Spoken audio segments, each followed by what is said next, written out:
Palestine. Testament from a murdered journalist. Hossam Shabat's last article. Hours before being killed in an airstrike, a Palestinian journalist describes Israel's resumption of its scorched earth campaign in Beit Hanoun. To complement the imperialist media's policy of refusing to cover and or deliberately misrepresenting the many horrific acts that have characterised Israel's genocidal war in Gaza, the Zionist state has enforced a policy of keeping foreign journalists out and killing as many local ones as possible, often along with their families. By these vicious methods, the genocidaires have done their best to stifle the flow of information from Gaza to the wider world. Ultimately, they have failed, but the blood price paid by Palestinian media workers has been immense. Hossam Shabat, Tuesday 3rd of June 2025. This article is reproduced from Dropsite News, with thanks. Hossam Shabat is dead. I am beyond rage and despair as I write these words. The Israeli military bombed his car this morning as he was travelling in Beit Hanoun.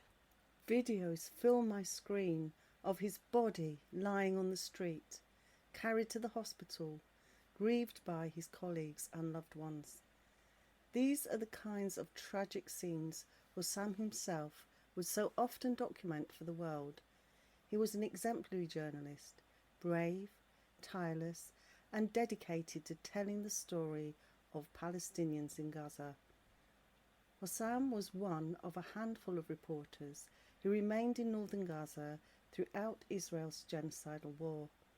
His ability to cover one of the most brutal military campaigns in recent history was almost beyond comprehension.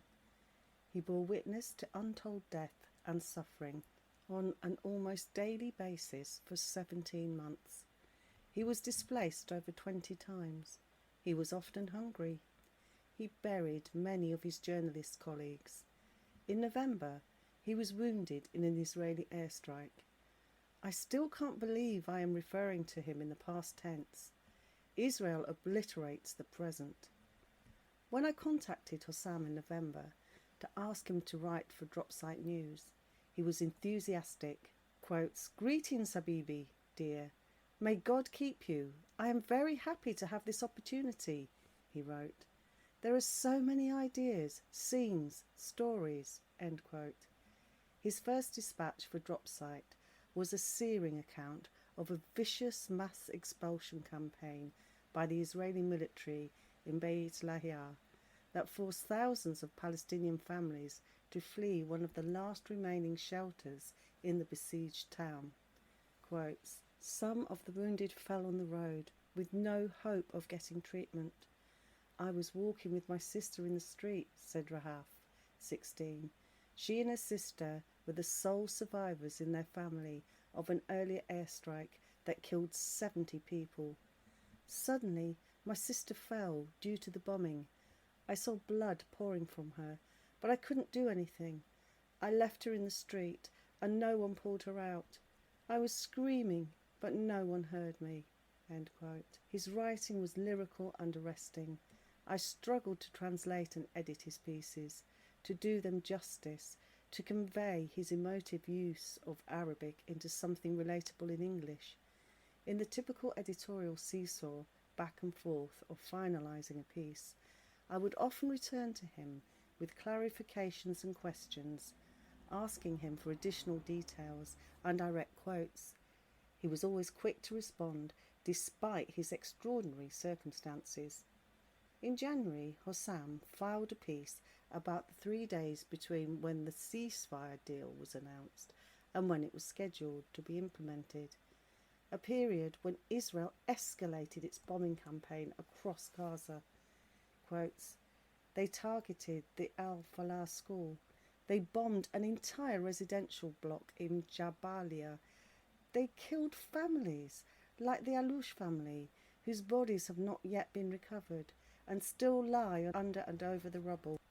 The children I saw that night appeared happy, but they were no longer living, their faces frozen in a mix of smiles and blood." End quote. In early December, when writing a preamble to one of his articles, I asked him to confirm his age. Quotes, "Ha ha ha, I'm young, 24, end quote," he wrote. Then moments later he clarified, quotes, "Actually, I haven't turned 24 yet, I'm 23, end quote. I told him he was young in age only, but in experience he was old. It sounds better in Arabic. Quotes, "I am really tired," he responded. "I swear I have no strength left. I can't find a place to sleep. I've been displaced 20 times. He continued, "Did you know that I am the only one in my family who lives alone in the north?" End quote. Last month, during the ceasefire, he was reunited with his mother for the first time in 492 days. In October, the Israeli military placed Hossam and 5 other Palestinian journalists on a hit list. At the time, he said it felt like he was hunted. He called on people to speak out, using the hashtag #ProtectTheJournalists. Quotes, "I plead everyone to share the reality about journalists in order to spread awareness about the real plans of the Israeli occupation to target journalists in order to impose a media blackout. Spread the hashtag and talk about us." End quote. In December, after the Israeli military killed 5 journalists in an airstrike on their vehicle, I messaged him to check on him. Quotes, "Our job is only to die," he responded. "I hate the whole world. No one is doing anything. I swear I've come to hate this job." About surviving colleagues, he wrote, "We've started saying to each other, 'Okay, whose turn is it? Our families consider us already martyred.'" End quote. When Israel resumed its scorched earth bombing last week, I messaged again to check in on him. He responded with one word, quotes, "death." Throughout it all, Hossam would message with ideas for stories or just to relay what was happening in the north. In his messages and voice notes, he often somehow still managed to be warm and funny, a kind of rebellion against the death all around him. After the ceasefire went into effect, he returned to his hometown of Beit Hanoun on the northeastern edge of Gaza. Hardly a structure was left standing, but he was determined to stay and document the destruction. He messaged me late Sunday night, just hours before he was killed. He had been forced to leave his hometown of Beit Hanoun on the day of Israel's renewed assault last week, 19th of March, and was forcibly displaced yet again, this time to Jabalia.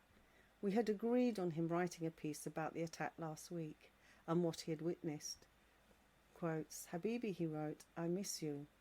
I asked him what the situation was like in Jabalia. "Difficult," he said. He sent his piece and I read through it, sent my follow-up questions. He only answered one before going offline.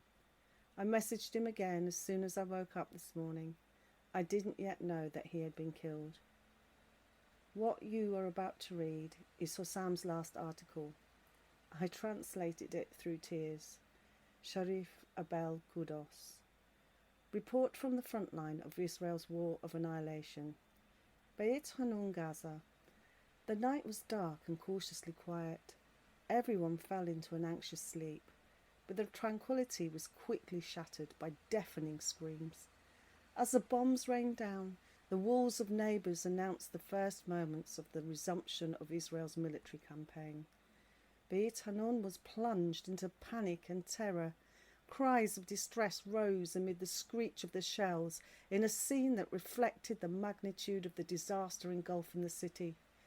This was only the beginning. The massacre of entire families quickly followed. Columns of smoke rose everywhere. The bombing did not cease for a moment, drowning everything in a relentless hail of fire and suffering. The Israeli attack is continuing.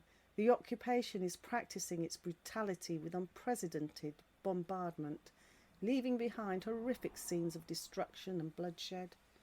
According to the United Nations Office for the Coordination of Humanitarian Affairs, the number of martyrs over the past 6 days has topped 700, reflecting the degree of such immense human suffering. OCHA also reports how Gaza is suffering from a severe shortage of medicines and medical aid, exacerbating an already dire situation. In the first 6 days of this renewed military operation, northern Gaza witnessed 4 bloody massacres. The most notable was the Mubarak family massacre, which took place as the family was gathering in mourning to offer their condolences to Dr. Salim Mubarak. In an instant, the collective grieving was turned into a sea of blood and body parts. The entire family was killed. Dr. Salim, his wife, his children, his parents. No one survived. One eyewitness summed it up plainly, quotes, "They are all killed," end quote. The victims were not on a battlefield, but in a house of mourning. It was a crime in every sense of the word. This massacre was not the only one. It was followed by successive attacks on other families, including the Abu Nasser family, then the Abu Halim family, bringing to mind the vicious bombardment in the very beginning of the war after 7th of October. The aggression is ongoing, relentless, targeting innocent civilians indiscriminately, leaving behind only destruction and death. When I arrived on the scene, I wasn't ready for the horror before my eyes. The streets were filled with the dead. Under every stone lay a martyr. Dozens were crying for help from underneath the rubble of their homes, but there was no one to respond. Screams filled the air while everyone stood helpless. My tears didn't stop. The scenes were more than any human being could bear. The ambulances were filled with corpses, their bodies and limbs piled on top and intertwined with one another. We could no longer distinguish between children and men, between the injured and the dead. At Al-Andalus Hospital, the scene was even more painful. The hospital was filled with martyrs. Mothers bid silent farewells to their children.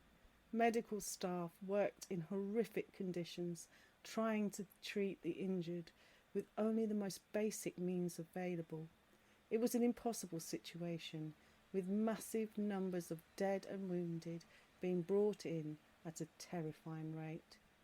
Israel aggression continues, massacre after massacre, leaving only the screams of mothers in its wake and the dreams of children that have turned to ash. There is no justification for this.